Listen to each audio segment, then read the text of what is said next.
farms. America's modern-day plantations. Imagine a scene from the 1800s. Black men in rows under a scorching southern sun, picking cotton and vegetables by hand.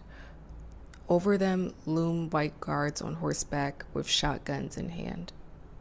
Now realize this isn't the 1800s. This is happening today, in the 21st century, on American soil. Modern slavery is alive in America's prisons, which we all know. But what we didn't know is that prison farms still continue to exist today in the South. And this is not a metaphor or exaggeration. It's a daily reality, especially in places like Louisiana's Angola prison, Mississippi's Parchment Farm, and Texas penitentiaries. Through a loophole in the law and legacy of white supremacy, the plantation has never stopped. It just reinvented itself as American prison system, and now, more recently, prison farms. Now let's unpack a little bit of the 13th Amendment's loophole and legacy. So how is any of this possible? The answer lies in the very amendment that abolished slavery, the 13th Amendment to the U.S.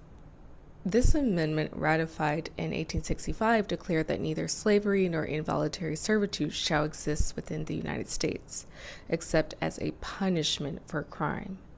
That single exception clause was all former slaveholding states needed to continue forced labor under a new name. And immediately after emancipation, Southern states passed black codes or laws that criminalized everyday behavior, like vagrancy or breaking curfews, just, simple laws that people get locked up for all the time. And we saw thousands of black men, women, children being arrested on just trivial charges, right?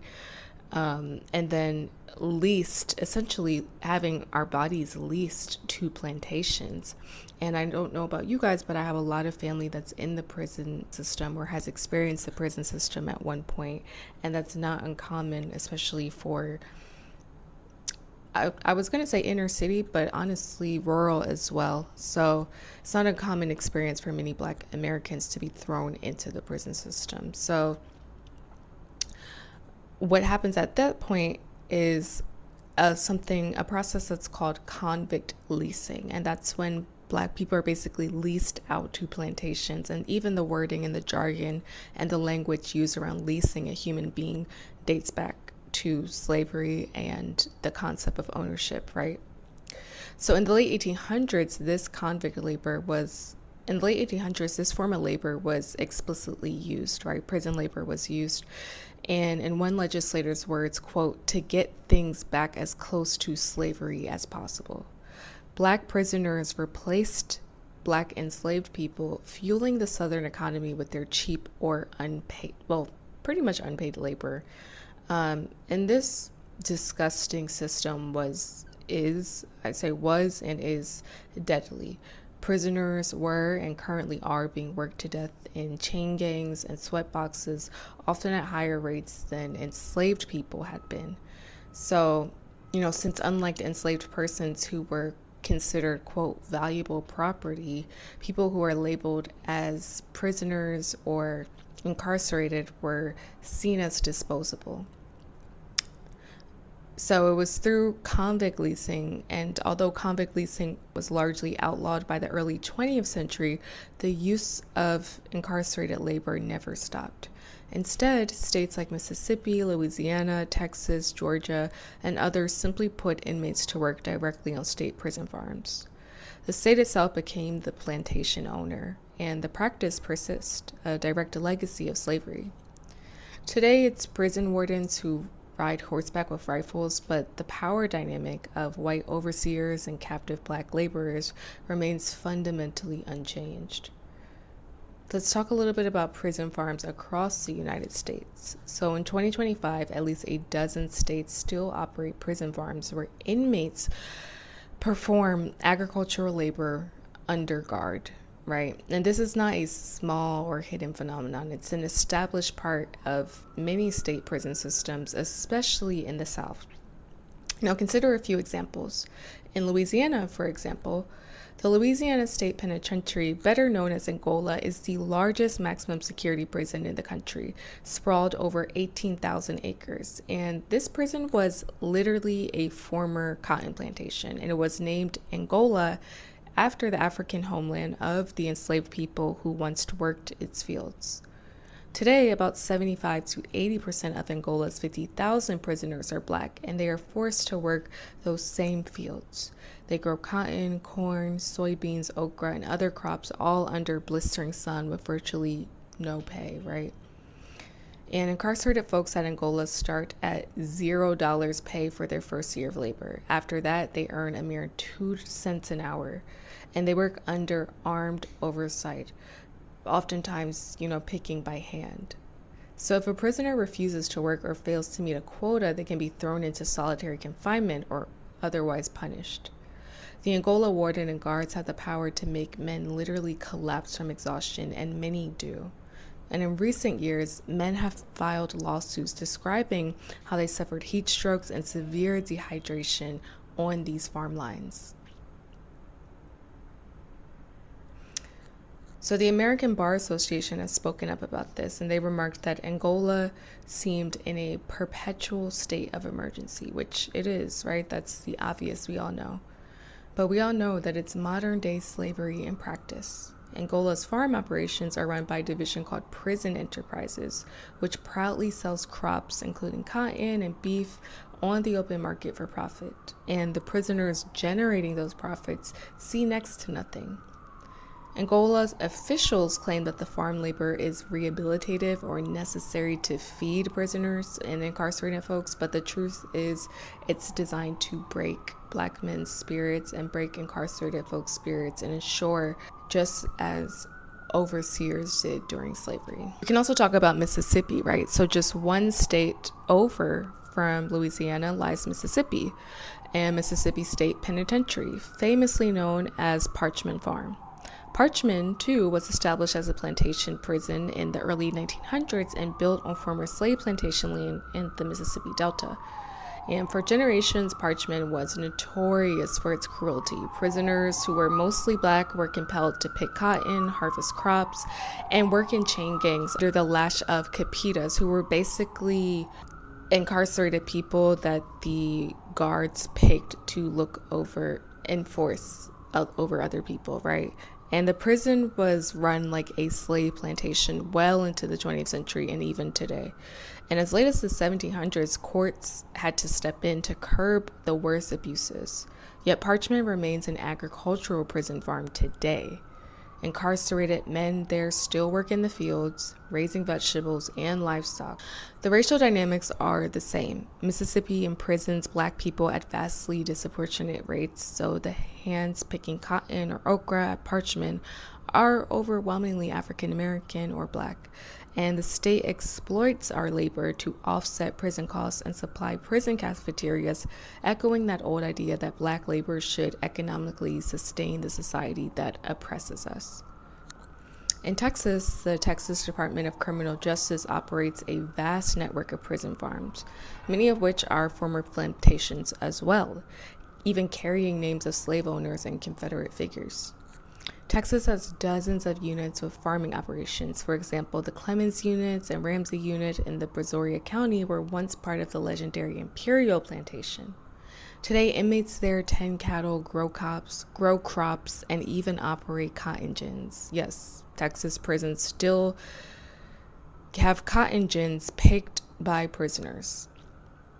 At the Beto unit in Texas, prisoners work in the fields, run beef cattle ranches, raise pigs and chickens, and harvest produce.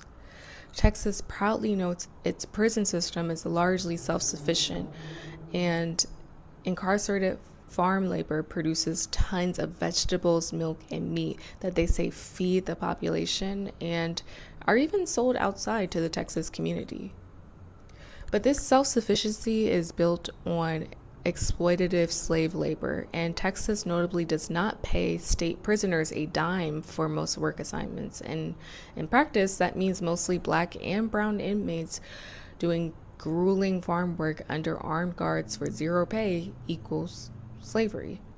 The visual of Texas field squads and their whites toiling under armed overseers is something so disgusting. And I recently saw a TikTok video of this thing happening. I'm sure if you search prison farm Angola or prison farm on TikTok, you'll see it pop up. But there's a video of a white guard on horseback standing over prisoners as they're picking cotton in 2025. And yet it's happening and continues to go unabated. This is also happening in Alabama as well. So in Alabama, multiple prisons have farming programs. Limestone Correctional Facility, for instance, uses inmates in farming and cattle operations. And conditions in Alabama prisons are so brutal, where the U.S. Justice Department has sued Alabama for rampant violence and abuses in its prison. And not only that, but the addition of forced farm labor makes them even more dystopian. So at Limestone, there have been reports of just horrible mistreatment. Even when incarcerated people die, their organs have been removed without even notifying their family. And recently, families of several Alabama inmates, including one from Limestone, sued the state after their loved ones' bodies were returned missing internal organs. And it appears the state's autopsies were harvesting body parts without consent, so a practice families linked to organ theft. And this organ scandal is actually currently still under investigation. But it just underscores a chilling point. In Alabama's prisons, officials have treated incarcerated Black people as less than human and property to be exploited in both life and death. On the prison farms, that mentality translates into pushing inmates to work through heat, illness, and just no regard for human life. What many people, even those aware of mass incarceration, don't realize is just how explicitly plantation-like some of these prisons are. And it's not just similar, it's often the same land and infrastructure as slavery. For example, Angola's prison land was bought by the state from a former slave plantation in the late 1800s for the purpose of using incarcerated people to farm. In Mississippi, Parchman's farm entire layout was modeled on a cotton plantation with different camps named after plantation-style units. In North Carolina, the state long operated the Caledonia State Prison Farm, an old plantation as well. Across the South, prison farms were in many cases literally former plantations simply converted to incarcerated labor. This continuity is one of America's open secrets, if it's any secret at all. If more people could see these places from above, thousands of acres of tiled fields punctuated by barbed wire camps and watchtowers, worked by Black prisoners and patrolled by mostly white guards. The true nature of the justice system would be laid bare.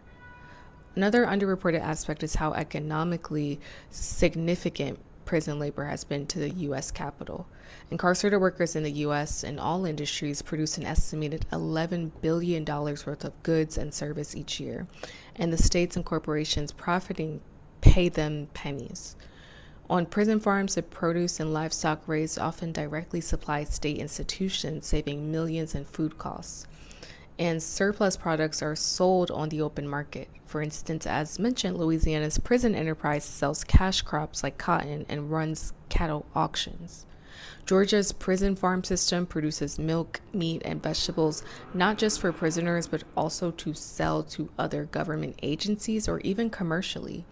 This means that state governments are essentially running state-owned forced labor plantations for profit. It's literally a government profiting off the uncompensated labor of a captive, majority Black workforce. If that isn't the definition of modern slavery, then, hey, it is the definition of modern slavery. It's not up for debate. But I would say one of the most grotesque recent revelations is the way incarcerated people's bodies are treated as commodities even after death. The Alabama case of missing organs highlights a mindset in which prisoners' lives are accorded so little value that basic human dignity is ignored. Families of men who died in Alabama prisons, including ones on Limestone Farm, reported that their loved ones' corpses were returned with their hearts, brains, and other organs taken without consent, presumably for research or training purposes at a state medical school, which prisons have a long history of experimenting and using medicine, medical school or medicine or just beauty products on incarcerated folks, right? There's a long history of that. So as we all know, this is not about Prison in America was never about public safety or rehabilitation. It's always been about preserving slavery and oppressive social order. And recognizing this reality, which I think everyone should know, is the key to forming resistance movements, right? And the next step is action. Supporting prison labor strikes and pushing for legal reforms to remove the 13th Amendment exception nationwide, holding state accountable for abuses, and ultimately reimagining a justice system that doesn't rely on bondage and torture. My people, and I mean Black people in America, have survived centuries of enslavement, Jim Crow terror, and now mass incarceration, but survival is not enough. We demand liberation. And the fields of Angola and Parchment should be empty. There shouldn't be any incarcerated folks on those fields. We need to put an end to this system and no more legalized slavery, no more prison farms. And it's time to finish the abolition that was started in 1865. Our ancestors fought for freedom from the plantation, and now it's on us to finally burn down the plantation paradigm wherever it survives and truly free those still in bondage in America's prison farms.